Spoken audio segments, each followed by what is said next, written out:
दो चर राशियों में रेखीय समीकरण। प्यारे बच्चों, मैंने आपको पिछले वीडियो में जो चर राशियों पर मैंने बनाया था, दो चर राशियों में रेखीय समीकरण पर, उसमें मैंने जो इसका बेसिक कॉन्सेप्ट होता है वो सारा का सारा आपको बता दिया था, किस तरीके से हल किए जाते हैं। ठीक है, अब हम आते हैं सीधे एक्सरसाइज पे, और एक्सरसाइज है 3.1। तो पहले क्वेश्चन पे आते हैं। इसमें कह रहा है कि निम्न समस्याओं में रैखिक समीकरणों के युग्म बनाइए, मतलब pair of linear equation in two variable हमको बनाना है, और कह रहा है कि उन्हें ग्राफी विधि से हल कीजिए। ठीक है, तो पहला क्वेश्चन देखते हैं। कह रहा है कक्षा 10 के 10 विद्यार्थियों ने गणित की एक पहेली में भाग लिया। यदि लड़कियों की संख्या लड़कों की संख्या से 4 अधिक हो तो प्रतियोगिता में भाग लिए गए लड़कों और लड़कियों की संख्या बताइए। बहुत सिंपल सा क्वेश्चन है। देखिए, मान लिया हमने कि लड़कों की संख्या x है और लड़कियों की संख्या x है और लड़कों की संख्या क्या है, y है। तो कुल विद्यार्थी जो पार्टिसिपेट किए हैं, कुल विद्यार्थी, तो कुल विद्यार्थियों की जो संख्या है वो कितनी दी हुई है, वो दी हुई है 10। ठीक है, तो कहने का मतलब हुआ कि x और y हम जोड़ेंगे तो कितना हो जाएगा, 10 हो जाएगा। ये हमारा हो गया समीकरण नंबर 1। ठीक है, अब दूसरी बात, दूसरा कंडीशन क्या कह रहा है? दूसरा कंडीशन ये कह रहा है कि लड़कियों की संख्या लड़कों की संख्या से 4 अधिक है। मतलब कि लड़कियों की संख्या जो है लड़कों की संख्या से 4 अधिक है। लड़कों की संख्या और प्लस 4। ठीक है, तो लड़कियों की संख्या हमने क्या माना है, x माना है, और लड़कों की संख्या क्या है, y है। अब प्लस कितना हो जाएगा, 4 हो जाएगा। ठीक है, तो x = y + 4। तो यहाँ से x - y = क्या हो गया, 4 हो गया। ये हमारा दूसरा इक्वेशन हो गया। ठीक है, अब इन दोनों इक्वेशन को हमको ग्राफिकल मेथड से सॉल्व करते हैं। ठीक है, तो ग्राफिकल मेथड में सॉल्व करने के लिए क्या मैंने बताया था आपको कि दोनों इक्वेशन लेंगे। ठीक है, बारी बारी से उनका टेबल बनाएंगे।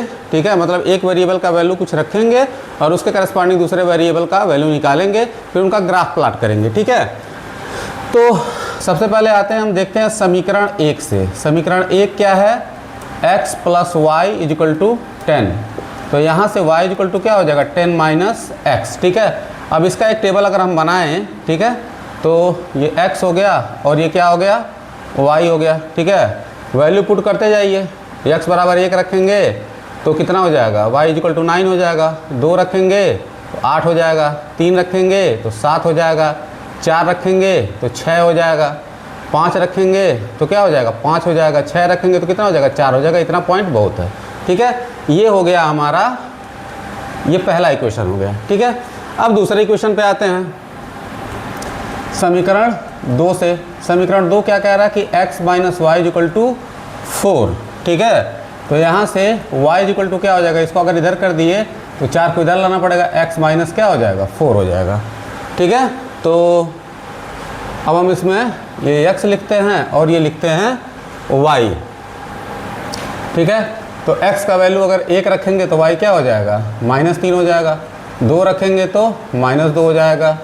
3 रखेंगे तो क्या हो जाएगा, -1 हो जाएगा। 4 रखेंगे तो क्या होगा, 0 हो जाएगा। 5 रखेंगे तो क्या होगा, 1 हो जाएगा। ठीक है, 6 रखेंगे तो कितना हो जाएगा, 6 रखेंगे तो अच्छा, एक वैल्यू यहाँ पे और रखते हैं, x = 7 रख देंगे तो y = क्या हो जाएगा, 3 हो जाएगा। तो 6 रखेंगे तो 6 में 4 गया, 2 रखेंगे। ठीक है, 7 रखेंगे तो कितना हो जाएगा, 3 हो जाएगा। 8 रखेंगे तो कितना हो जाएगा, 4 हो जाएगा। ठीक है, तो ये हमको x और y के अलग अलग वैल्यू मिल गए। ठीक है, अब हम इसका खींचते हैं ग्राफ। ठीक है, तो ये हमारा हो गया ग्राफ। ठीक है, x O y y dash x dash. ठीक है, अब ये होता है मूल बिंदु, यानी कि 0 0 1 2 3 4 5 6 7 8 9 10। ठीक है, 1 2 3 4 5 6 7 8 9 10। ठीक है, -1 -2 -3 -4 -5 -6 -7 -8 -9। इधर भी देखते हैं, -1 -2 -3 -4 -5 -6 -7 -8 -9 -10 ऐसे। ठीक है, अब जो है दोनों इक्वेशन से हम ग्राफ को प्लॉट करते हैं। ठीक है, अब देखिए पहला प्लाट करते हैं। पहला पॉइंट x इजिकल टू 1 है तो y इजिकल टू कितना है 9 है। x इजिकल टू 1 तो y इजिकल टू क्या हो गया 9। ये पहला पॉइंट हो गया 1 और 9, ठीक है। अगर x इजिकल टू 2 है तो y इजिकल टू 8 है, तो ये 2 हो गया और ये 8 हो गया, तो ये हमारा दूसरा पॉइंट हो गया 2 और 8, ठीक है। 3 पे कितना है 7 है, 3 पे हो गया 7, ये तीसरा पॉइंट हो गया, ये हो गया 3 7, ठीक है। 4 पे कितना है 6 है, 4 पे हो गया 6, ये चौथा पॉइंट हो गया 4 और 6, ठीक है। वैसे 4 यहाँ तक है और 6 यहाँ तक है। 5 पे कितना है 5 है, 5 पे 5 हो गया, ठीक है, ये 5 हो गया और ये 5 हो गया। 6 पे कितना है 4, 6 पे हो गया 4, ठीक है। 7 पे कितना है 3, ठीक, 7 पे हो गया 3, ठीक है। और यहाँ पे आप देखिए एक चीज़ और हम कर सकते हैं कि अगर यहाँ पे 10 रख देंगे तो 10 पे कितना हो जाएगा, 10 में से 10 जाएगा 0, तो 10 पे ये हो गया 0, ये लास्ट वाला पॉइंट हो गया, ठीक है। अब क्या करते हैं, हम ग्राफ को यहाँ से खींच देते हैं। अब जानते हैं कि अगर, ठीक है, लीनियर इक्वेशन इन 2 वेरिएबल है तो उसका ग्राफ क्या होता है, एक स्ट्रेट लाइन होती है। तो ये हमारा हो गया x + y = 10, ठीक है। ये हमारा हो गया पहला ग्राफ, ठीक है। अब आते हैं हम दूसरे ग्राफ पे। अब देखिए 1 पे कितना है -3 है, ये 1 हो गया, 1 पर हो गया -3, ये पहला पॉइंट हो गया। 2 पे कितना है, 2 पर हो गया 2 पे अगर रखेंगे तो -2 होगा ना, ये -2 हो जाएगा। 2 पर हो गया -2, ठीक है, ये 2 और -2 हो गया। 3 पर हो गया -1, ठीक है। 4 पे हो गया 0, ये 4 0 हो गया, ठीक है। 5 पे हो गया 1, ठीक है। 6 पे हो गया 2, ठीक है। 7 पे हो गया 3, ये 7 3, देखिए ये पॉइंट 7 और 3 ये क्या हो रहा है, ये जो है पॉइंट ऑफ इंटरसेक्शन हो रहा है, ठीक है। और 8 पे है 4, ठीक है। अब इसको भी मिलाएंगे तो क्या होगा, एक सीधी लाइन हमको मिलेगी। आप जब इसको स्केल से खींचेंगे तो बिल्कुल ये सीधा आएगा, ठीक है। तो हमको जो है पॉइंट ऑफ इंटरसेक्शन क्या मिला, हमको मिला पॉइंट ऑफ इंटरसेक्शन 7 और 3। और आप जानते हैं कि दो चर राशियों का जो रेखीय समीकरण होता है, जो उसका पॉइंट ऑफ इंटरसेक्शन होता है वही क्या होता है, सॉल्यूशन होता है, ठीक है। तो x इजिकल टू क्या हो जाएगा 7 और y इजिकल टू हो जाएगा 3। मतलब कि अब देखिए यही हमारा आंसर हो जाएगा। मतलब कि लड़कियों की संख्या, ये लड़कियों की संख्या हो गई, लड़कियां, और ये क्या हो गए, लड़के हो गए, ठीक है। उम्मीद है ये आपको समझ में आया होगा क्वेश्चन, ठीक है। वीडियो पॉज करिए और वीडियो पॉज करके क्वेश्चन को नोट कर लीजिए। अब हम आते हैं नेक्स्ट क्वेश्चन पे, ठीक है। अब नेक्स्ट क्वेश्चन इसका क्या है, नेक्स्ट क्वेश्चन ये कह रहा है कि 5 पेंसिल और 7 कलम का मूल्य 50 रुपया है, ठीक है। 5 पेंसिल है और 7 कलम है जिसका मूल्य क्या है 50 रुपये है, ठीक है। और 7 पेंसिल और 5 कलम का मूल्य 46 रुपया है। तो हमको क्या करना है, एक पेंसिल और एक कलम का मूल्य क्या करना है, निकालना है, ठीक है। तो अब देखिए इसको कैसे हम लगाते हैं, ठीक है, बहुत ध्यान से देखिएगा। तो हम मान लेते हैं कि माना कि पहले का दूसरा क्वेश्चन, माना कि एक पेन, ठीक है, एक पेंसिल का मूल्य x रुपया है, ठीक है। और एक पेन का मूल्य क्या है y रुपया है, ठीक है। ये हमने क्या कर लिया, मान लिया। अब इसमें देखिए कह रहा है फर्स्ट कंडीशन, प्रथम शर्त इसकी क्या कह रही है, प्रथम शर्त से पहला शर्त ये कह रहा है कि 5 पेंसिल, ठीक है, और प्लस 7 पेन, ठीक। इसका जो कुल कॉस्ट आ रहा है वो आ रहा है 50 रुपया, ठीक है। 5 पेंसिल खरीदे, 7 पेन खरीदे, कितना हो गया 50, मतलब कि 5x + 7y बराबर हो गया 50। ये हो गया हमारा इक्वेशन नंबर 1, ठीक है। द्वितीय शर्त क्या है क्वेश्चन की, द्वितीय शर्त से दूसरी शर्त है कि 7 पेंसिल और 5 कलम का, 7 पेंसिल, ठीक है, प्लस 5 पेन, इसकी जो कीमत हो रही है वो हो रही है 46 रुपये। ठीक है, मतलब कि 7x plus 5y equal to हो गया 46। ये हो गया आपका इक्वेशन नंबर 2। अब आप जानते हैं इन दोनों इक्वेशन में हम क्या करेंगे, ठीक है, इसका पहले टेबल बनाएंगे और टेबल बना करके हम इसको सॉल्व करेंगे और सॉल्व करके एक पेंसिल और एक पेन का कॉस्ट क्या होगा निकालेंगे। तो पहले हम आते हैं समीकरण 1 से। ठीक है, तो समीकरण 1 क्या है, 5x plus 7y equal to 50। यहाँ से 7y इक्वल टू हो जाएगा 50 माइनस 5x, तो y इक्वल टू हो जाएगा 50 माइनस 5x अपान 7। ठीक है, अब इसका एक हम टेबल बना लेते हैं। यहाँ पे मैं एक टेबल बना दे रहा हूँ। ठीक है, ये हो गया x, ये हो गया y। अब ज़रा ध्यान से देखिएगा, अगर आप x बराबर 1 रखते हैं तो 5 एकम 5, 50 में से 5 जाएगा, कितना हो जाएगा 45 हो जाएगा, 45/7।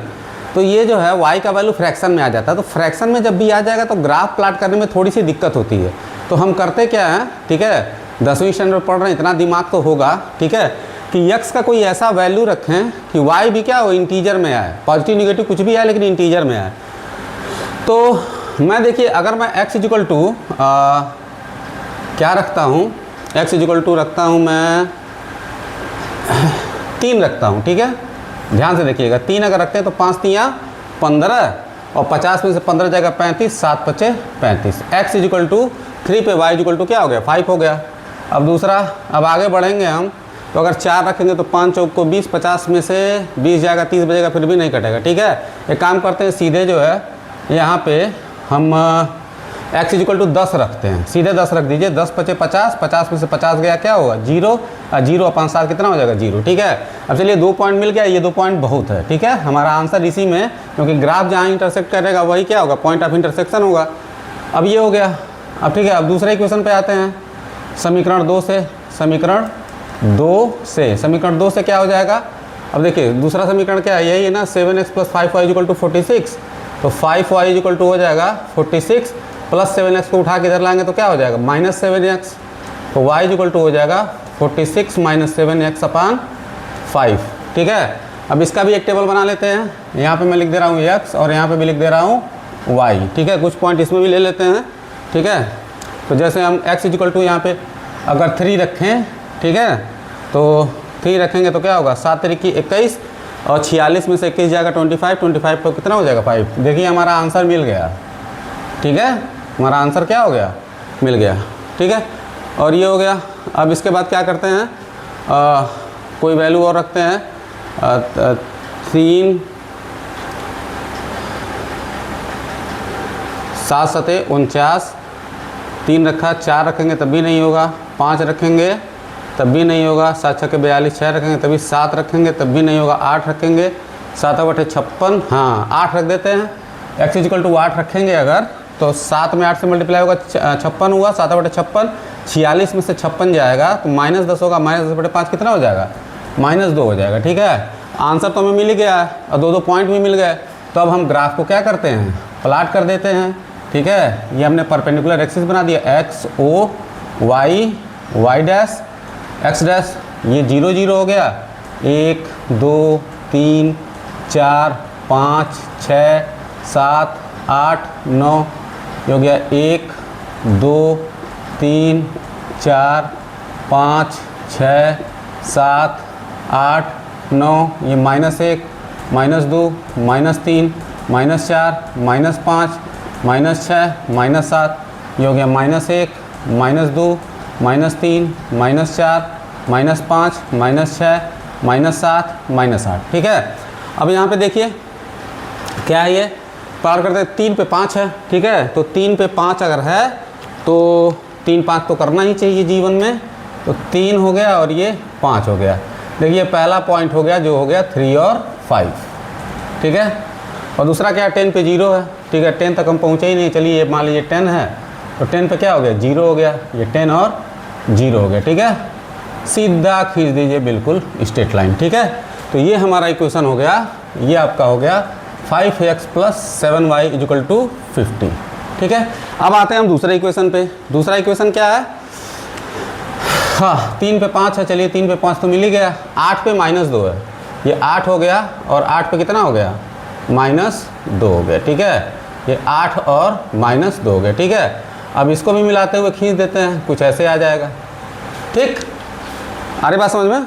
अब जो है दोनों को मिला दे, दोनों का पॉइंट ऑफ इंटरसेक्शन कितना है, 3 और 5 है। तो इसका मतलब कि सॉल्यूशन क्या हो जाएगा, इसका जो सॉल्यूशन हो जाएगा आपका हो जाएगा x = 3 और y = 5।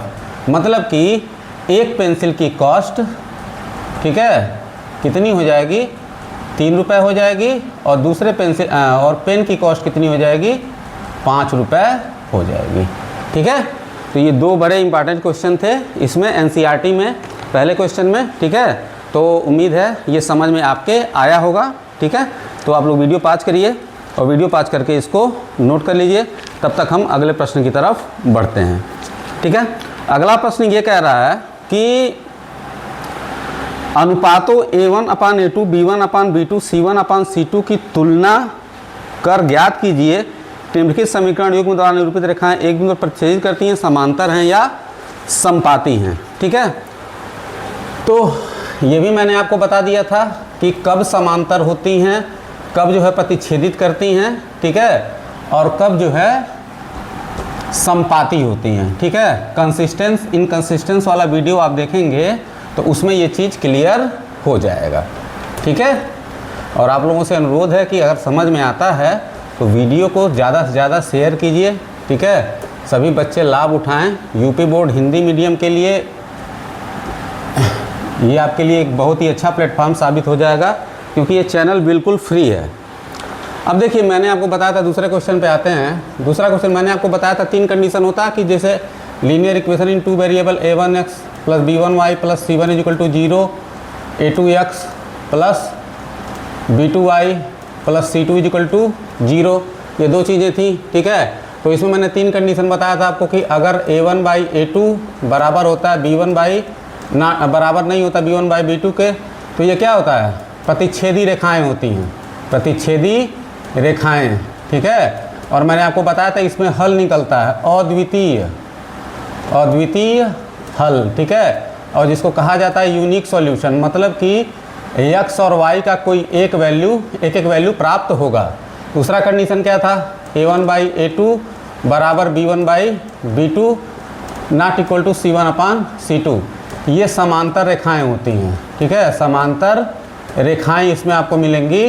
इसको बाकायदा मैंने वीडियो बना करके बताया था, ठीक है। आप उसको पूरे पिछले वाले वीडियो में देख लीजिएगा, नो सॉल्यूशन होता है। और तीसरा जो होता है A1/A2 = B1/B2 not equal to C1/C2। ये जो होता है ये होती हैं समपाती रेखाएं, ठीक है। इसको कहा जाता है कोइंसाइड लाइंस, ठीक है। और इसका जो है इनफाइनाइट सॉल्यूशन होता है, इनफाइनाइटली मेनी सॉल्यूशन, मतलब कि सारे के सारे सॉल्यूशन ही होते हैं। तो इसमें जिसमें सॉल्यूशन निकलता है पहला और आखिरी, इनको कहा जाता है संगत। जिसमें समीकरण का हल निकल जाता है उसको हम क्या कहते हैं, संगत कहते हैं या कंसिस्टेंट कहते हैं, ठीक है। और जिसमें हल नहीं निकलता है उसको कहा जाता है असंगत, ठीक है। ये क्या होता है, असंगत होता है, ठीक है। तो अब हमें बारी बारी से ये चेक करना है इसमें कि कौन संगत होगा और कौन असंगत होगा। जैसे इसमें पहला जो पेयर दिया हुआ है, पहला दिया है 5x - 4y + 8 = 0, ठीक है। और दूसरा दिया है 7x + 6y, ठीक है, अब -9 = 0। इक्वेशन 1 हो गया और इक्वेशन 2 हो गया।